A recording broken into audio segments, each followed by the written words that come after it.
Je vais te mettre de la boue sur le visage, dit le garçon. Quelques secondes plus tard, un miracle se produit. Stéphane n'aurait jamais imaginé qu'un dimanche au jardin public changerait sa vie à jamais. Depuis 2 ans, depuis l'accident qui avait rendu son fils aveugle, il s'était habitué au regard de pitié et au chuchotement des gens lorsqu'il passait avec le fauteuil roulant. C'est alors qu'un enfant sale et pieds nus s'approcha en courant, sans aucune hésitation ni peur de l'homme bien habillé qui poussait le fauteuil. « Je vais te mettre de la boue sur le visage », dit l'enfant en regardant directement Nicolas, le garçon de 8 ans assis dans le fauteuil, ses yeux clairs fixant le vide. Stéphane sentit son sang se glacer. Qui était ce gamin? Comment osait-il s'approcher ainsi de son fils? Instinctivement, il posa la main sur l'épaule de Nicolas comme pour le protéger. « Qu'est-ce que tu as dit ?» demanda Stéphane d'une voix tendue et contrôlée. L'enfant ne détourna pas le regard. Ses yeux sombres avaient une détermination qui semblait bien supérieure à son âge apparent, peut-être 10 ou 11 ans. Ma grand-mère Marie disait toujours que la terre guérit. Elle soignait les gens qui ne voyaient pas bien. L'enfant désigna Nicolas. Il a besoin de l'argile spéciale. Je sais où en trouver. Stéphane regarda autour de lui.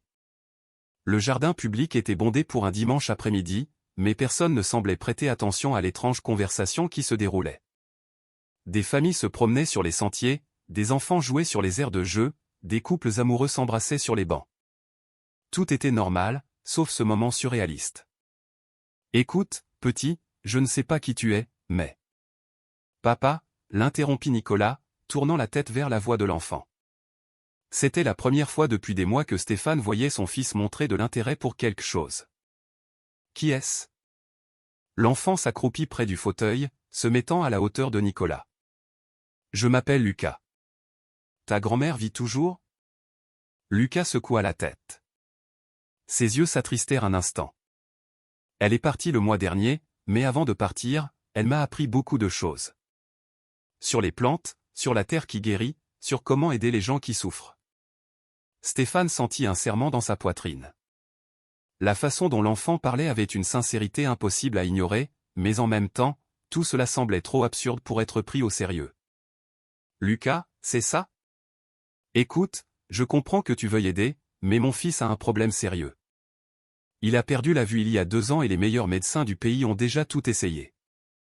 Ce n'est pas un jeu d'enfant qui va résoudre ça. » Lucas se leva, mais continua de regarder Nicolas avec une attention particulière.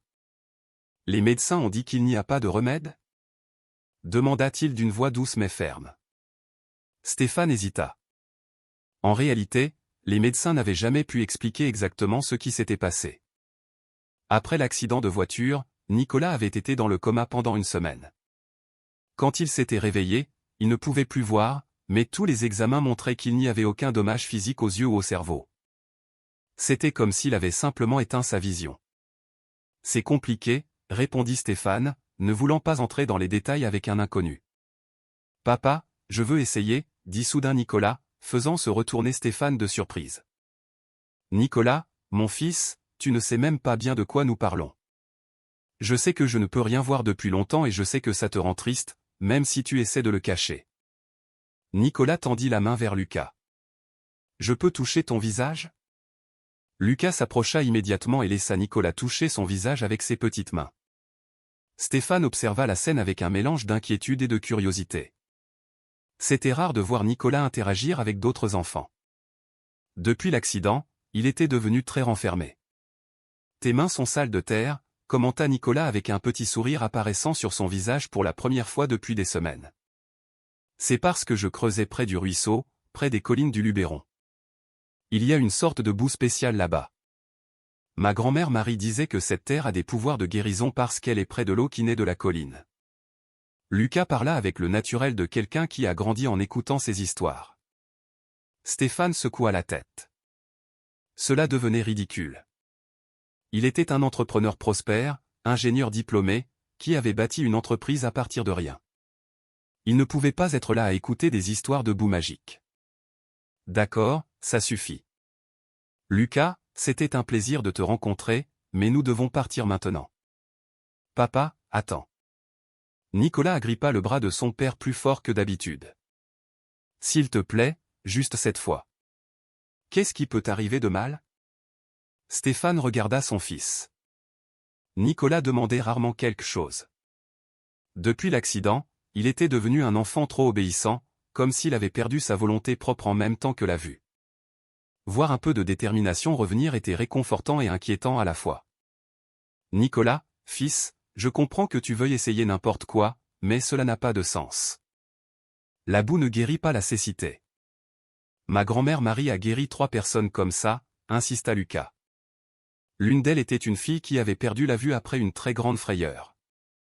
Les médecins ne savaient pas non plus l'expliquer, mais après quelques séances avec l'argile spéciale, elle a recommencé à voir. Stéphane était sur le point de répondre lorsqu'il entendit une voix familière derrière lui. « Stéphane, qu'est-ce qui se passe ici ?» Il se retourna et vit Manon, sa femme, s'approcher avec 2 sacs de courses à la main. Elle était sortie faire quelques achats pendant qu'il emmenait Nicolas au jardin public, comme il le faisait tous les dimanches. « Bonjour, mon amour. Voici Lucas. » Il discutait avec Nicolas. Manon regarda le garçon de la tête aux pieds, remarquant les vêtements sales et les pieds nus.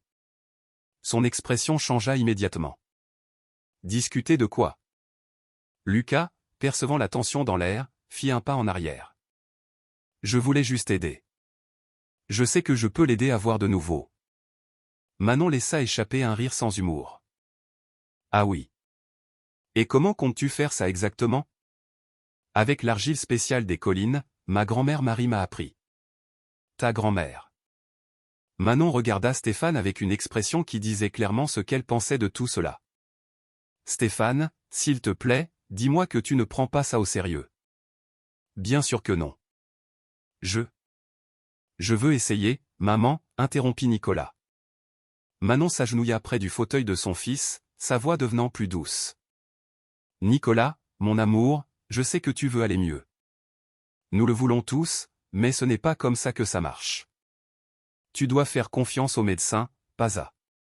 Elle regarda de nouveau Lucas, point à des histoires. Mais maman, et si c'était vrai? Et si ça marchait? Manon soupira et se leva en regardant Stéphane. Nous rentrons à la maison maintenant. Stéphane se sentit partagé. Une partie de lui était complètement d'accord avec Manon. C'était absurde et n'avait aucune base scientifique. Mais une autre partie, une partie qu'il essayait d'ignorer, se demandait, et si? Stéphane s'adressa au garçon, où habites-tu exactement? Rue de la République, près du marché. Mais parfois je reste à l'abri Saint-Joseph quand il n'y a pas de place chez ma tante Monique. Stéphane hocha la tête. Il connaissait le quartier. C'était l'une des parties les plus pauvres de la ville. Et cette grand-mère? Elle guérissait vraiment les gens? Stéphane. Le réprimanda Manon. Oui, monsieur. Tout le monde dans le voisinage connaissait grand-mère Marie. Elle ne faisait jamais rien payer. Elle disait que son don était pour aider les autres. Et elle t'a appris comment faire? Lucas hocha la tête avec enthousiasme. Elle a dit que j'avais les mains qu'il fallait pour ça, que je sentais où la douleur était rangée. Stéphane regarda Nicolas, qui écoutait tout en silence, mais avec toute son attention. C'était la première fois depuis des mois qu'il voyait son fils aussi intéressé par quelque chose. Manon, peut-être pourrions-nous. Non, n'y pense même pas. La voix de Manon était ferme. Nous rentrons à la maison et je ne vais pas discuter de cela en public. Elle commença à pousser le fauteuil de Nicolas, mais il agrippa les roues, empêchant le mouvement. Papa, s'il te plaît, juste une fois. Si ça ne marche pas, je te promets que je ne demanderai plus jamais rien. Stéphane regarda son fils, puis Lucas, puis Manon. La tension dans l'air était presque palpable. Lucas, dit finalement Stéphane, où se trouve exactement cet endroit où tu prends l'argile? Stéphane. Protesta de nouveau Manon. C'est juste une question, Manon. Lucas pointa en direction des collines qui entouraient la ville. C'est près des collines du Luberon. Il y a un sentier qui mène jusqu'au ruisseau. C'est à environ 20 minutes de marche d'ici. Ma grand-mère Marie y allait toujours tôt le matin quand le soleil se levait. Et tu y vas tout seul? Oui, j'y vais. Depuis que ma grand-mère est partie, je soigne quelques personnes du quartier.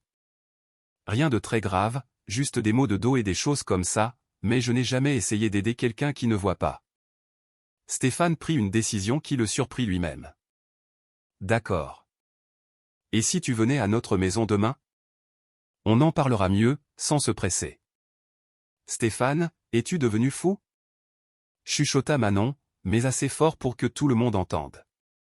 Manon, notre maison de campagne a un grand jardin. S'il veut essayer quelque chose, au moins ce sera dans un environnement contrôlé. Et si ça ne marche pas, Nicolas verra que nous avons essayé.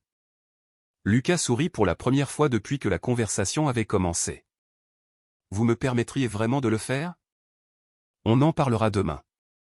Sais-tu où est le quartier des Lilas? Lucas fit non de la tête. C'est au 247, une grande maison avec un portail noir. Je trouverai. Alors on se dit à demain, 14 heures. Nicolas sourit d'une façon que Stéphane n'avait pas vue depuis des mois. Manon, en revanche, était visiblement irritée. Au revoir, Nicolas, dit Lucas en touchant légèrement l'épaule du garçon. À demain. Au revoir, Lucas. Merci. Alors qu'il s'éloignait, Stéphane pouvait sentir le poids du silence de Manon. Elle poussait le fauteuil avec plus de force que nécessaire.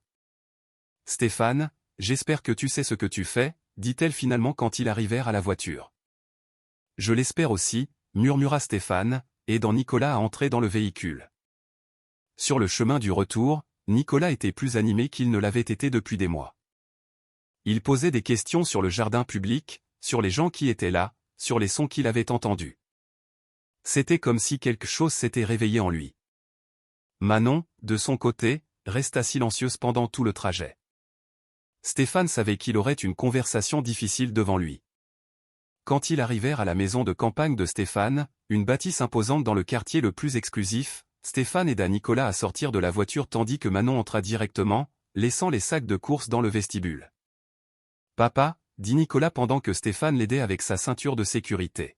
« Tu crois vraiment que Lucas peut m'aider » Stéphane arrêta ce qu'il faisait. C'était une question difficile à répondre. « Fils, je ne sais pas. Sincèrement, je ne sais pas. Mais ce que je sais, c'est qu'aujourd'hui tu sembles plus heureux que tu ne l'as été depuis longtemps. Et ça, pour moi, ça vaut déjà quelque chose. Je l'ai bien aimé. Il parle différemment des autres. Comment ça? Il n'a pas pitié de moi. Il me parle comme si j'étais normal. » Stéphane sentit une boule dans sa gorge. Parfois, il oubliait à quel point Nicolas était perspicace, même sans voir. « Tu es normal, Nicolas. Tu es mon fils et tu es parfait tel que tu es. Je sais, papa, mais ce serait bien si je pouvais voir ton visage de nouveau. » Cette nuit-là, Stéphane put à peine dormir. Il resta à imaginer s'il faisait la bonne chose. D'un point de vue rationnel, c'était absurde. Mais d'un point de vue émotionnel, voir Nicolas montrer de l'espoir de nouveau n'avait pas de prix. Manon était couchée de l'autre côté du lit, visiblement réveillée aussi, mais feignant de dormir. Stéphane savait qu'elle était furieuse contre lui. Vers 2 heures du matin, il se leva et alla jusqu'à la chambre de Nicolas. L'enfant dormait tranquillement avec un petit sourire sur le visage. Cela faisait longtemps que Stéphane ne l'avait pas vu aussi serein. Le lendemain matin, Stéphane se réveilla avant tout le monde et descendit à la cuisine. Il trouva Manon déjà réveillée, buvant du café en silence. « Bonjour » dit-il en essayant de paraître naturel. « Bonjour. » Le silence s'étira quelques minutes pendant que Stéphane préparait son café. Finalement, Manon parla. « Stéphane, nous devons parler de ce qui s'est passé hier. » Je m'en doutais. Tu penses vraiment laisser ce garçon faire quoi que ce soit sur notre fils? Stéphane se tourna pour la regarder. Manon, quelle est exactement ta peur? Qu'il fasse mal à Nicolas? Que la situation s'améliore? Ou qu'il prouve que nous avons peut-être abandonné trop tôt? J'ai peur que tu donnes de faux espoirs à Nicolas. Il a déjà trop souffert. Et tu ne crois pas qu'il a le droit de choisir? Il demande une chance. C'est un enfant. Les enfants ne savent pas ce qui est bon pour eux. Stéphane soupira. Cette conversation prenait une tournure qu'il voulait éviter. Manon, je ne dis pas que je crois au miracle. Je dis que pour la première fois en 2 ans, notre fils a montré de l'intérêt pour quelque chose. Ça ne vaut rien pour toi? Manon garda le silence un moment. Stéphane, je ne supporte juste plus de le voir souffrir et j'ai peur que tout cela n'apporte que plus de souffrance. Stéphane s'approcha et prit ses mains. Je comprends, mais... Et si on n'essayait pas et que Nicolas passait le reste de sa vie à se demander?